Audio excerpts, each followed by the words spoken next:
kahit kailan, hindi pwedeng mapipigilan yung return. Paano pipigilin yung return? Kapag wala ka ng ginawa, kapag wala ka ng action, kapag wala ka ng progress. So, ayun, wala talaga. Magpipigilan mo. Pero once you keep going, you keep working on your dream, so, talagang hindi mo mapipigilan yung result. So, yun yung tinatawag na simple life. Yung simple life na kasama mo ang family mo, mayroon kayong financial freedom na hindi na kailangan isipin kung ano yung kakainin bukas, ano yung ibabayad sa bills.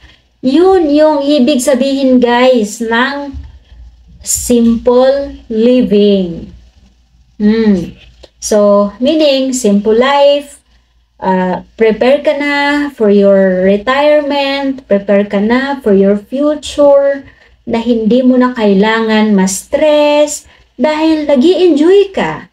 Ini-enjoy mo every moment na kasama ang family. Hindi na pwedeng may stress dahil wala naman ikaka-stress, di ba?